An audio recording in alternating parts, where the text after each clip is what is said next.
प्रस्तुति गायत्री परिवार सीतापुर। जितनी माताएं बहनें हैं उससे तो लगता है कि तो नहीं होने वाला है। आज पहला दिन है, नवरात्र की ताकत आप में आई हुई है और उसके बाद जय की जय पता नहीं है कह रहे हैं क्या कह रहे हैं, कैसे बात बनेगी?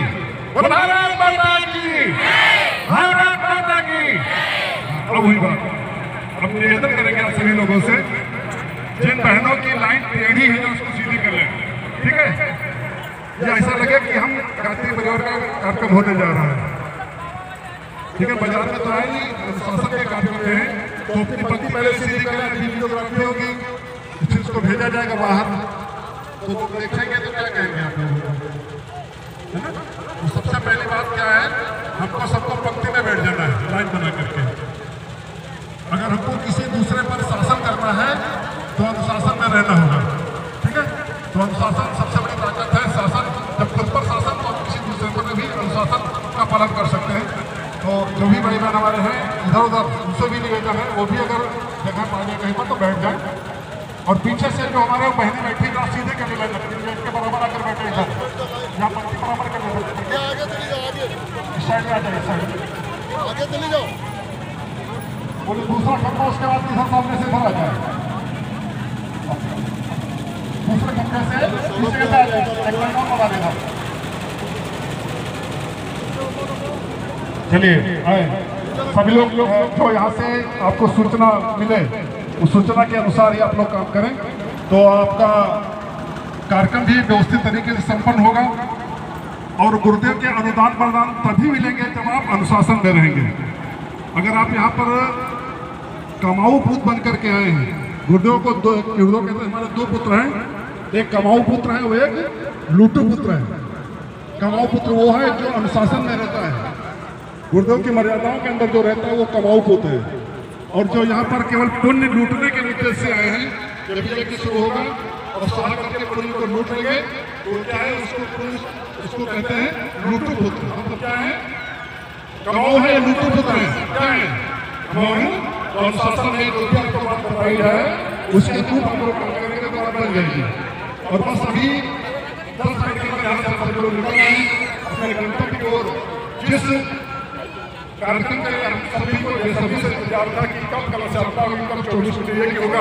हम सभी एक साल से इंतजार कर रहे हैं कि हमारी माता जी कपड़े में लपेटी हुई बैठी 1 साल से। आते तो बड़ा दर्द होता था कि माता जी की ऐसे बैठी रहेंगी, और गुरुदेव ने हमारे दर्द को समझा, हमारी पीड़ा को समझा, और गुरुदेव का बेटा जो तेरी इच्छा पूर्ण होगी, और आज वो इच्छा पूर्ण होने जा रही है। आज उसकी शुभारंभ होने जा रहा है उस कार्यक्रम का कलश यात्रा के माध्यम से। वो कलश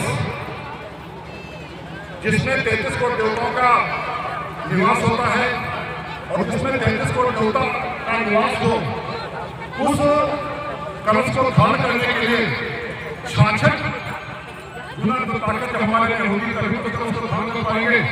और उस कलश को धारण करने के सामने केवल हमारे महिला मंडल में होता है। इसमें होता है महिला मंडल में अपने शक्ति को पहचानिए। महिला का मतलब होता है महिमा ने धरती और हिला देना, जिसमें धरती को कंपा देने की शक्ति हो, जो धरती को डगमगा दे वो शक्ति हो, उसको महिला कहते हैं। तो आप सभी लोग उस धरती को हिलाने के सामर्थ्य आप लोगों में है, जिससे आप महिला मंडल है। और दुनिया में सबसे पहला महिला मंडल किसने बनाया था? माता सीता जी ने। कहाँ पर? विपक्षी के जंगल में पहला महिला मंडल बनाया था।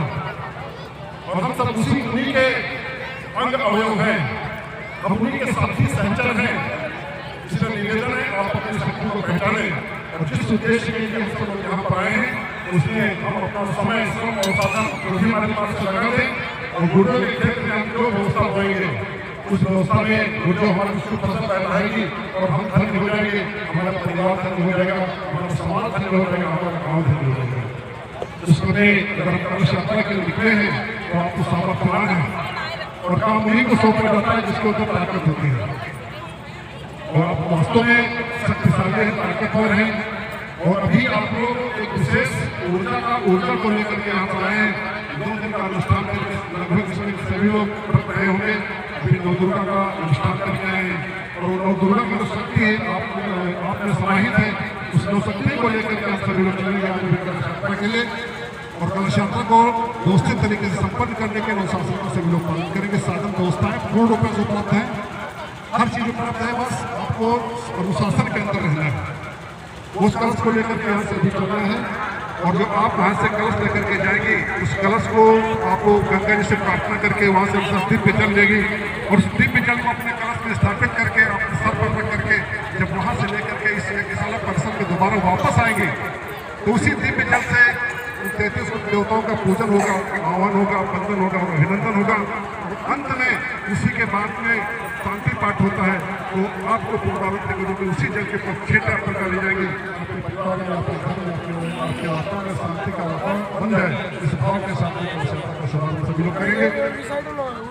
तो आए कलश यात्रा का शुभारंभ हो, इसके लिए हम अपने दादा से निवेदन करेंगे कलश यात्रा की व्यवस्था को